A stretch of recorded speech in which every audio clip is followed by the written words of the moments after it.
This is the Haven 360, the BF 360 and 360 flow. I recently took a look at the 420, bought it off Amazon, fell in love with that case, and they were like, hey, we got a new thing coming out. You want to check it out? I was like, duh. So this is the black BF 360 flow. So you're gonna see that there's 360 and 360 flow. The only difference between the two is the flow includes fans and the non-flow does not. That's the only difference. So it's not like when you would hear flow in the other case manufacturers where it would be like tempered glass versus mesh. No, it's just the only difference is one has airflow and one doesn't because fans exist. I want to point out something, I know Phil's like laughing, but you have to point that out because flow in many case manufacturers, that changes the design of the case, or at least the panel designs. But there's already a discrepancy on the box I have to point out. So right here it says supports up to 4 180 millimeter fans. 180 millimeter fans, pretty freaking bonkers. Like I want a triple of these like with a radiator. I want a triple 180 rad, that's just freaking 40 millimeters thick. Anyway, we'll turn these on just for fun in a little bit. They sent them because it supports them up in here. But it says right here, and a 360 millimeter and 360 millimeter radiators in the front and top. The problem is if you look on the side of the box right here, it says liquid cooling support up to 420. So one of them is lying. And I do believe it to be that one, because I've already looked at the review guide of this case and the fan layout and stuff. You're not fitting a 420 in this. 360, like you can fit a 360, two 180s, two 140s, or two 120s technically.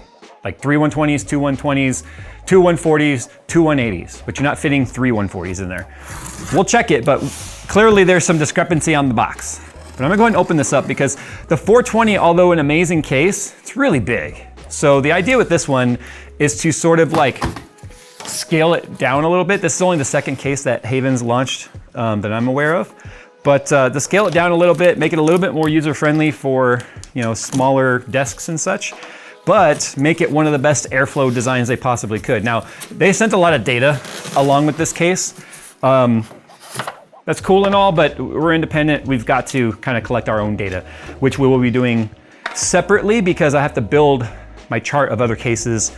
Finally think I have the testing methodology down as to how I want to do it, and then I just got to start finding the time to run through all the cases and all the builds that we have to do to then start filling out those charts.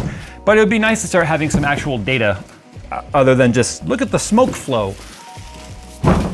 Okay, so here she is right here. Not a whole lot smaller than the 420 to be honest, but it is smaller overall. If you look at the top, they actually, so it looks like a neat panel design, but according to their manual, and again, I don't have a way to really quantify this. Ooh, this is cool. I didn't realize the color of this. That is cool looking right there. So anyway, their chart shows that this design on the top is not just for aesthetics, but it's also considered to be the most flowing design based on different fan sizes and the hubs and where they land and where the blades and stuff are. So that is apparently by design. They are just magnetically held on. There's no snaps or anything. So you saw how easy that was to take off. Just boop, and off it goes. We have our fan filter in there. You just blow it off as one piece. It's glued down, so you don't, unless you want to remove the filter, you have to cut it, but it does all come off in one piece. I love that graphite looking color right there. That's really cool. So Haven's a pretty interesting company. It's actually made up of a lot of engineers and designers from other case manufacturers, like 3 or 4 different case manufacturer employees left their respective companies and formed this one. So it's kind of neat because you can see the influence in the design that they brought from other companies. Like I believe NZXT is a part of it, Fractal Design is a part of it. Not the companies, but I mean the brands that these employees used to work for. So you can kind of see the inspiration of what they've learned and kind of homogenized into whatever the word is. Homologated, such a yes. So this doesn't actually come off. That's just a thing to help pick it up. Yeah, that's what it looks like. Why are you making that face? I don't know, you're picking up big case with that. Yeah, but it's so that's all. This is all one solid piece right here, and that's strapped through it. So let's see, side panel. Just really yank, huh? No. Wait, does it pull backwards? No, it is screwed down. Yeah. Okay, so 2 screws right here to secure the top panel in there. So this should just lift it up now. Yeah, so there's that same design we talked about. Let's see here. If we take a look at the top right here, we've got a removable frame for attaching the top fans and or radiators to. But here's the thing, like, so this bracket is included. That's for the 120 fans. You can see you can fit 1, 2, 3 of them. These are for the 140s right there. You can fit 2 of those cleanly. You're not gonna fit a 420 in there very comfortably, I don't believe. I'll try, but so that's to make it fit 120s and 140s. And then the part of the frame here that's attached to the main frame, that's for the 2 180s. So ideally it'd be like, if you wanted to go for the ultimate airflow design, then they would go inside, but you would do like 2 180 exhausts on top, like that. And now you would have absolutely ridiculous cooling. Now here's one of the things this is why the case review stuff for us has taken so long to kind of figure out. I barely got that. To figure out how we want to do it. This is the way the flow comes, right? So should the case flow testing be just the fans that come with it? Or should we outfit the fans that it's capable of having? So then you change the philosophy. Are we reviewing the case in its capability or the way it ships? I'm leaning towards a case's capability because it's not entirely fair to say, well, you can put fans somewhere and not review it, but then the case chart can't be sorted by price anymore if you're testing it that way, because you have to take into account the cost of the fans. So there's a lot of thought that has to go into this to make sure it's meaningful information for you guys. Otherwise, it's just data for the sake of data, and that's not going to do anyone any good. Anyway, we have a retention screw here for the side glass, which is independent from the top. You don't have to take the top off to get this off. So there's that. I do like that the parts that you're supposed to grab it are rubberized. So there's the top groove and the back groove. So some little rubber inserts right there to give you some good grip on it so you don't go dropping your side panel. In terms of thickness, it's a 4 mil. You can now see what we mean about the ridiculousness of a 180 fan versus a 140 fan. That's a 140. 140 versus a 180 versus a 120. So these are 120 by 25, which are standard thickness. There's the 30, there's the 40. Makes sense, as you make it bigger, you make it deeper to get better, shut up. All right, so let's take a look at the back here. Another screw. You don't have to leave these screws in full time if you don't want to. This is just really good for like transit so they don't go popping out. They're held on by little mushroom tabs right there. So nice and easy to take off, nothing too difficult. Back side of this is very similar to the 420. We get the same adjustable grommet right here, pass-through grommet. So it's got the grommet comb on there as well.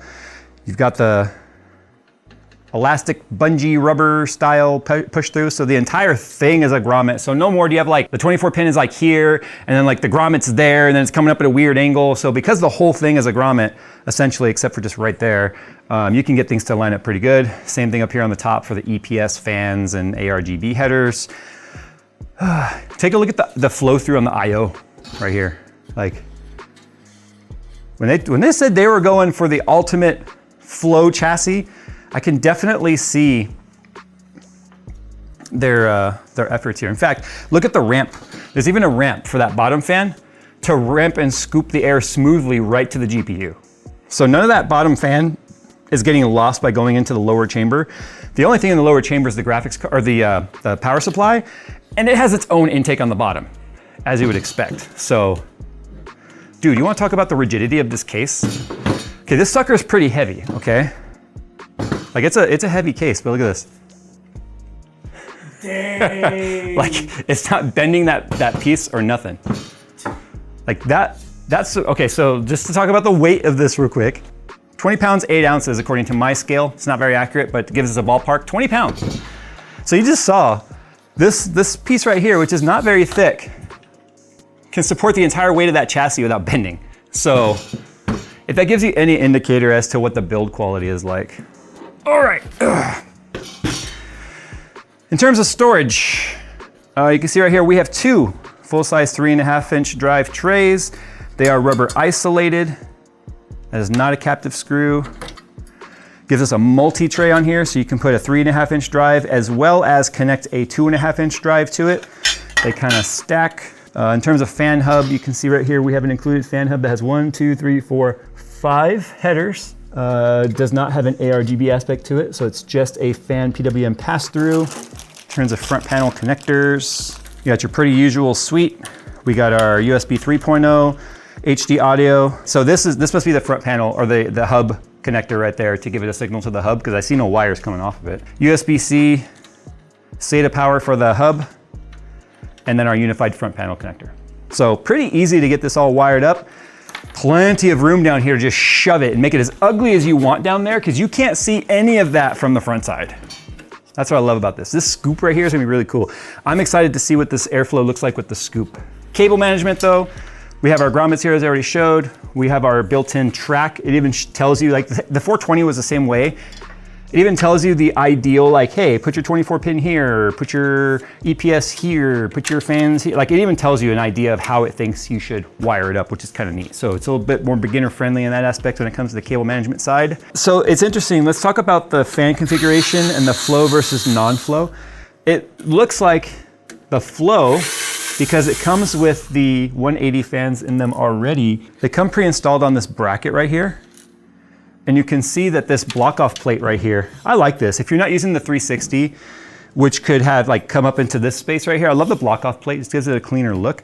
But it's just a single bracket that only supports the 180s, as you can see. And there's no other provisions for that. It's not like the top where they gave us this thing to slide and move with the right distance for the 120 and 140 fans. So because this comes with the 180s pre-installed, they don't give you the adapter bracket, which to me is kind of a bad thing. I feel like that should be included no matter what, because it's included with the non-flow because you have to populate your own fans. Since they don't know what fans you're gonna be running, they give you the adapter plate, which basically just replaces this whole piece. It goes in there and then it has the rails for the different size fans. But because that's pre-configured, they don't give you that. So you're really stuck running only 180s in the front. So let's say later you're like, oh man, I want to do a custom loop. You'd have to contact Haven and get that bracket. So it's almost like if you think there's any chance of you wanting to run your own fans, get the non-flow, potentially even get the non-flow and buy these fans from Haven, and then you just have the bracket, right? I don't know how much the bracket is independently, but I feel like that's a choice that they made to probably try and help with the price a little bit, but I don't think that's something that, I don't think that was a smart move, personally. Okay, we figured it out. So, it says it supports up to 360 AIOs in the front and top. It doesn't support 3 140s on the top, but it does support 3 140s on the front if you get the non-flow, because you get the bracket. So like, this is a 420 right here. This would absolutely fit in that without a problem. No, we wouldn't put the tubes at the bottom, but, right? So 420 fits in there just fine in the front, if you have the right bracket. So it's almost like getting the non-flow might be the somewhat better bargain, if you will, because here's the pricing. It's $159.99 for the non-flow, $189.99 for the flow, so that's $30 premium, which makes each one of these $15, which is actually a really good bargain for these fans.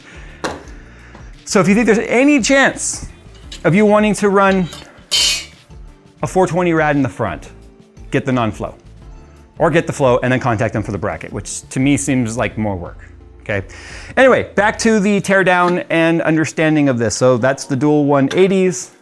For the smoke test, I'll be putting dual 180s in the top as well. These are only 1300 RPM fans. They are not very loud. It says that there's 36 decibels max speed. That's without any restriction. So for installing the top fans and or radiators, etc., there are 2 screws. So this whole top piece comes out, which would actually be very handy too. Let's say you put your AIO and everything on the top and you're like, dang, I forgot to plug in my stupid EPS, and they're hanging down in the way. You can just, right?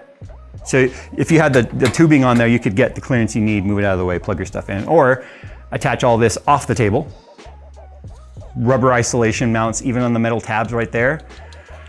And then you just, and then of course we have the same GPU support bracket right here, which slides along on that rail, which gives you GPU support. And I love that you also have this thing here that can turn, so you can make sure that you're getting the support where you need it and not hitting fans. Okay, let's throw some parts in here real quick, because I'm really interested to do the airflow or the smoke flow test with this.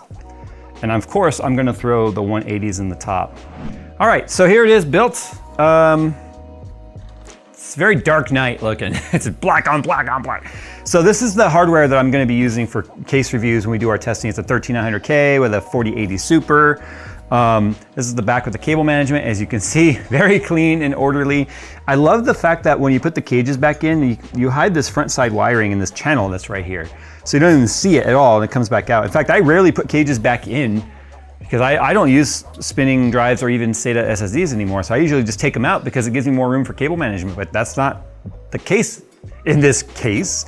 The channels obviously work really well on the different grommet pass-throughs, and I ended up using a shift power supply, which puts all the cables pointing out to the side, which is kind of nice. EPS is coming up along here. In fact, I did have to utilize unscrew the top bracket and move the fans out of the way because I put the fans in, and then I was like, crap, I can't get the EPS plugged in without scratching the crap out of myself. So I just undid those 2 screws and lifted it up and just folded it down and then plugged it in and put it back. So it was really nice, really easy.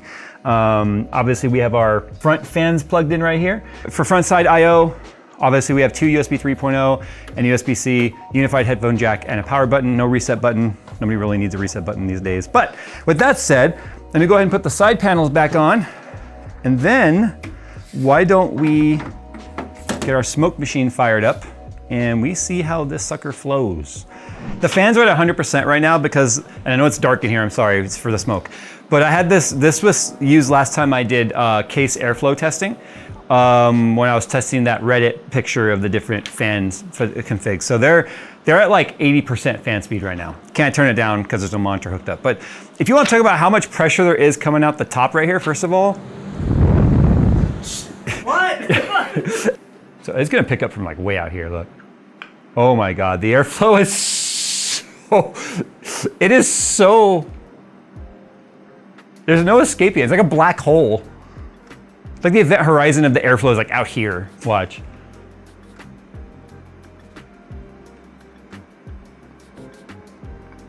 Give it a moment. There it goes. There it goes. Wow. I did not move it closer. It's literally just pulling the air in that fast. Let's check the scoop.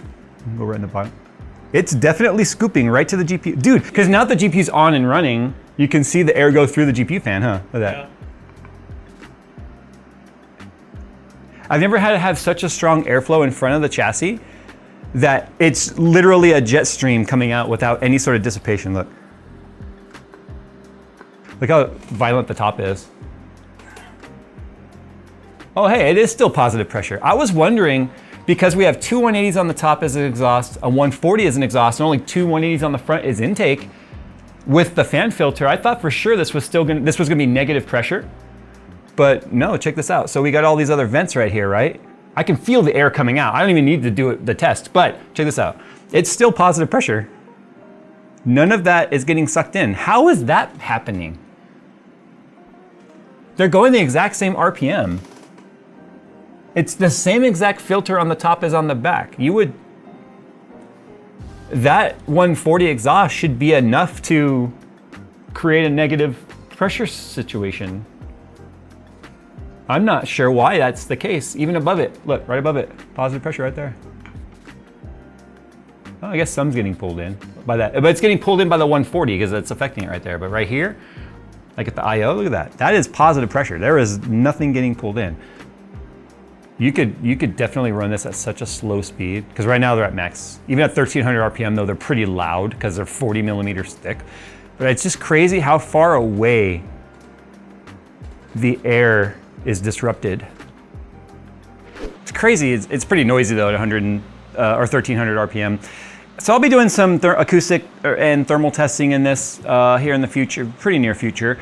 But I have a feeling this is going to be a chart topper of a case. And I mean, $189 isn't cheap, but I think in that price segment, it's going to be hard to find another case that's better than this.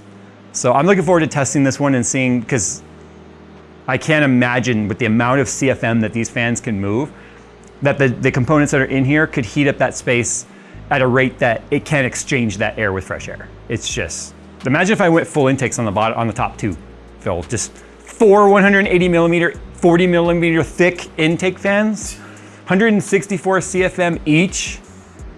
That's like a car intake worth of air exchange. The BF360, I don't know what BF stands for, but I like to think it's for big fucking fans, because that's clearly what fits in there. I guess the 360, why would they even care? Like, why would they even advertise the 360? I don't know, this is like the air cooling chassis from heaven.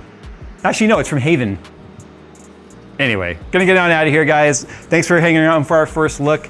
I can't wait to see what else this company comes up with. They have definitely reinvented the square. All right, guys, I'll put links down below. Thanks to Haven for sending us the BF360 Flow to take a look at. Available white, available black, without fans for 159 US dollars, with fans for 189 US dollars. That means those big crazy fans in the front are only $15 each. I have no idea how much the fan pack is, but if you're gonna get one of these, I highly recommend just putting 2 more 180s in the top, hooking it up to the motherboard, slowing down the fan speed to like 60% and never even let it ramp. There's no point in even letting it turn up. It's moving so much air.